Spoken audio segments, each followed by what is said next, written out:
Hello, welcome back to my YouTube channel. Not my genkan, it's way too hot in there. This is my living room. And today I'm going to be talking about yakumi.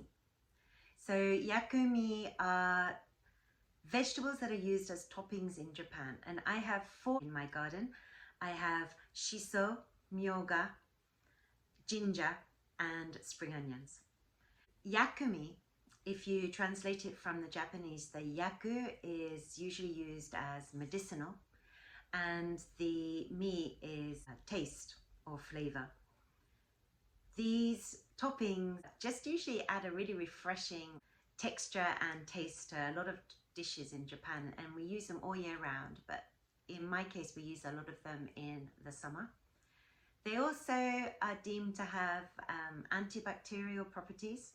So things like shoga and also grated raw daikon and of course wasabi will be used with fish or raw fish. It's a way to help your stomach digest the food you're eating. So they're used a lot in Japan and it's really handy having them in the garden.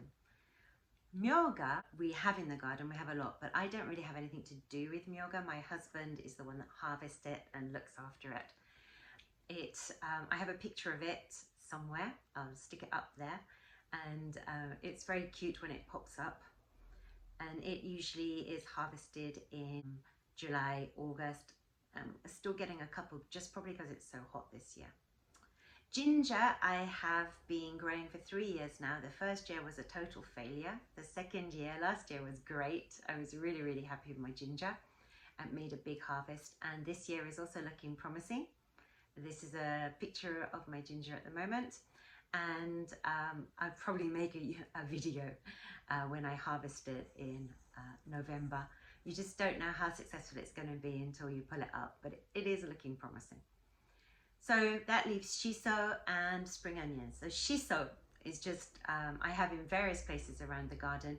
A lot of it has gone to seed. I had one patch where I was trying really hard to keep the caterpillars at bay, and I had quite a lot of green leaves, and I noticed yesterday that it was starting to go to seed. So I've decided just to cut the whole thing right back and harvest as many of the leaves as I can now, and this will be my last harvest of leaves for this year, I guess. Also at the same time I have lots of spring onions everywhere because I have a tendency to buy spring onions in packs from the supermarket, and then I plant the roots in various places in the garden. And I have some that have been in there for 2 years and they've gotten really big. I left them in the summer because they're supposed to prevent other pests from coming to vegetables. And some I've planted over this summer, just gone. Anyway, I pulled up all of them and replanted them all together in one space where I can keep an eye on them. And my goal this year is to actually harvest the leeks. They are now, they're all quite big, this winter, instead of buying them from the shops. I could probably got enough to keep us going for a couple of months at least. I'm going to take you through that, and then I have a couple of recipes at the end if you can keep going that long. It's going to be quite a long video, I think. Honestly, I have taken so much of the recipe footage out, but it's still quite a long video. Let's start with the spring onions. Okay, so these are my spring onions, and if you have a look, when you buy spring onions, they always have the roots on the bottom. So in the summer, what I do is I use them until they get really towards the end, and then I just chop off the roots, and I put the roots in a very small container of water, and I just leave them in there. Usually I just leave them, if I forget, they go in there for a couple of days, but usually I just leave them in there for like that for a day or so, and then I plant them in the garden. And here are the very same spring onions the next day. You can see a tiny bit of growth. I planted them in the bed with all the other spring onions and with just a little bit of the stem above the ground. And some of these spring onions are 2 years old, and the ones at the front are just from this summer, but they're all together now. And I also brought some in for miso soup. Next up is shiso. Okay, so the first thing I'm going to show you how to make is Shiso Miso. So this is really good for yaki onigiri. So when you make your rice balls, then you put this paste on the top before you grill the rice ball to become nice and crispy. Just put 1 tablespoonful of goma abura in your frying pan. 1, 2, 3, 4. So 4 tablespoons of mirin. And then 3 tablespoons full of miso. So I live in Kumamoto, and Kumamoto has mugi miso, so it has mugi, so barley in it. So it's got a little bit flecks, I don't know if you can see, flecks of mugi in it too. And this is what my kids grew up on, so my daughter would often ask me to send her miso and also soya sauce to Tokyo because it didn't quite taste right, the miso and the soya sauce in Tokyo. Okay, so I've put those 3 things in the frying pan. I'm going to chop up my 50 leaves of shiso. I just lightly washed it.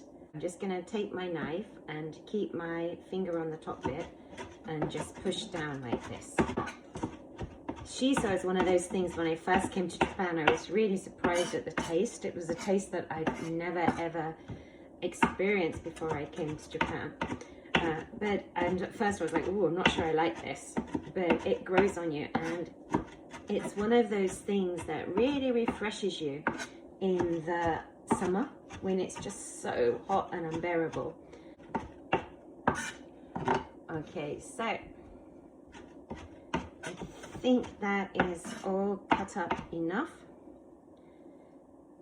So next I'm going to move to I wonder if you can see my frying pan. There you go. Last time I made it, I think I let it boil for just a bit too long and it became almost caramelized. So I'm not going to let it boil quite as long this time, but you do need to make sure it has all come together and started bubbling a little bit before you add the shiso to it.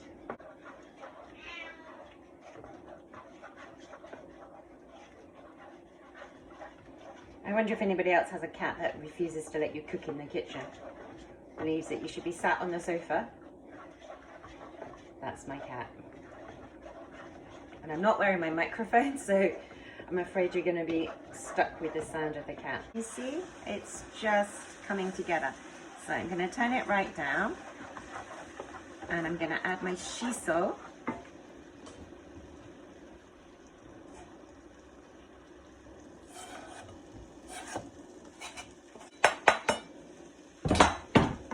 And then I'm going to mix my shiso in.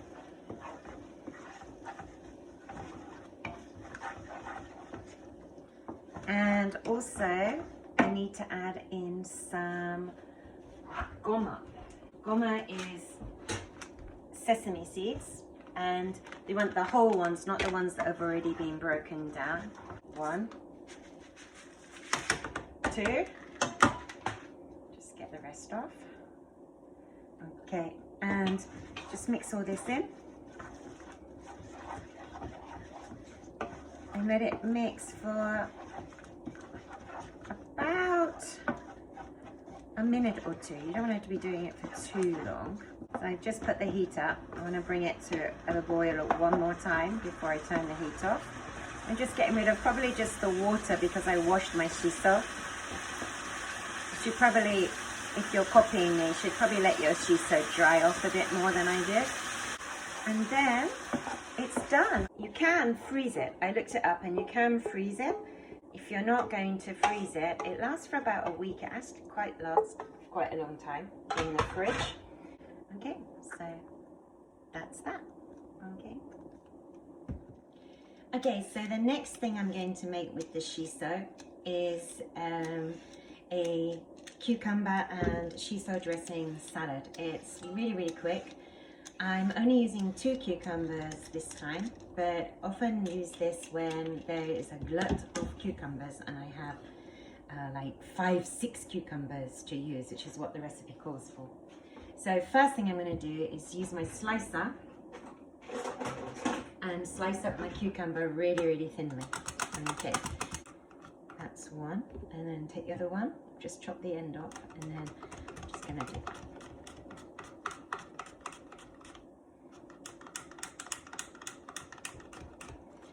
I only have 2 cucumbers, and it's just a little bit of a salad, just to use up some of this shiso. I think my husband gets really fed up with this recipe, although he would never say so because, you know, he doesn't want to cook. He's not gonna be rude about my food. But we do eat this a lot in the summer because we have so much shiso in the garden, and I also usually get a lot of cucumbers. Well, this year I got a ridiculous amount of cucumbers, but I usually get quite a lot of cucumbers until the summer, and then they just kind of disappear, sadly. That's the cucumber all sliced up, just 2 small cucumbers. Salt in, and mix the salt into the cucumber, and just leave it there to rest for a little. Normally I use sesame seed that has already been grounded down, but it seems like I'm out. I think that might be my husband using it. So I'm going to grind up my own, which is really easy. So this is what I use to grind up my own sesame. So this bowl has grooves inside it. So just going to use half the recipe, so just need 2 tablespoons full of sesame seeds. Okay, these ones are golden sesame. They've already been kind of grilled a little bit to add to the flavor. Okay, and then I'm just going to use my bowl and just grind them up a little bit. It will come together much easier if it's been ground up than if it's just whole, and you'll get more of the flavor of the sesame. So there you go, those are all super. So that's 2 tablespoons of sesame seeds. This recipe also calls for miso, just like the last one. It would normally be 3 tablespoons, but I'm only doing half the mixture, so I'm going to put in 1 and a half of miso in there. Okay, so that's 2 tablespoons full of sesame seeds, 1.5 tablespoons full of miso, and the only other ingredient is vinegar. Add a tablespoonful of vinegar.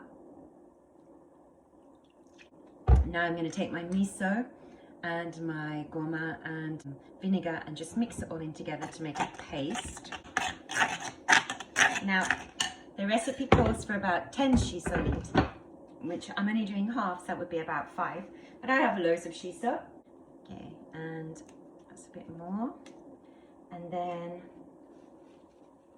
I'll use this one, so I'll take those ones up off the top. When you're growing shiso, it's a good idea to keep cutting it back, and when you cut it back, you need to cut it back to where new leaves are coming out here. So you just chop this bit back, and then it'll stop it from going to seed, and 2, it'll put up new leaves, and then it's the new leaves that are the nicest to use in cooking and things like that. So it's very similar to basil and how you keep basil from going to seed, because of course if basil goes to seed, the actual leaves become a little bit more bitter and they're not as nice. So as usual, I'm using way more than it says in the recipe, but there you go. Same way that I cut up the shiso last time, I'm just going to cut it up really finely. A lot of recipes, Japanese recipes, have a little bit of sugar in, or if not sugar, they have mirin in. I like this recipe because it doesn't have any sweetener in at all. A couple of years ago, I gave up sugar for a month, and this was one of the few salads I could eat from my Japanese recipes. Okay, so that's cut up nice and finely. So I'm just going to put that into here. There we go. And I'm just going to mix it all in together. And that is the dressing for my cucumber salad.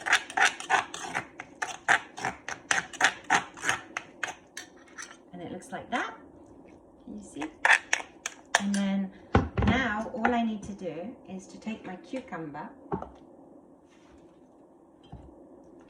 and I'm just going to take my cucumber and squeeze the water out by pushing it like this. How am I going to do this? Like that. Okay, and then putting it into the sieve just to wait. I'm just going to do it one more time. And then I'm going to put it straight into the... Oh. Okay.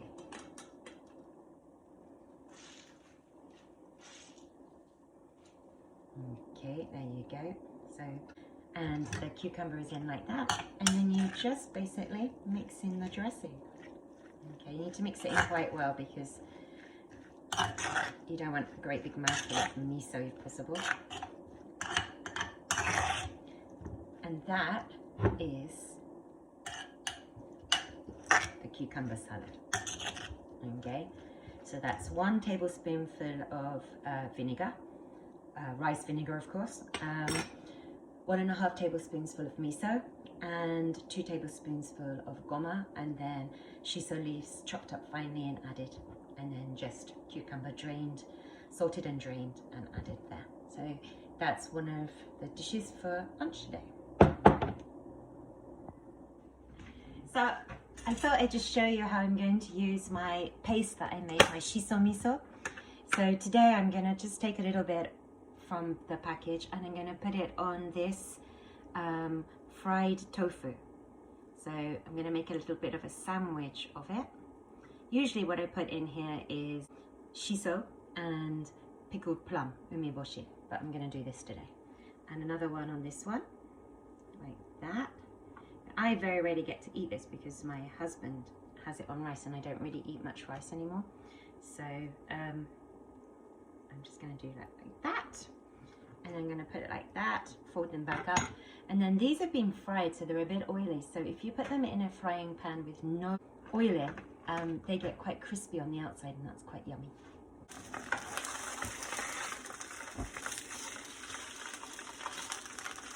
Turn them back over again. And then just finish it off on this side. Okay, so now I'm just going to turn the heat off totally and pour the marinade in, which will dissolve up quite quickly. Okay.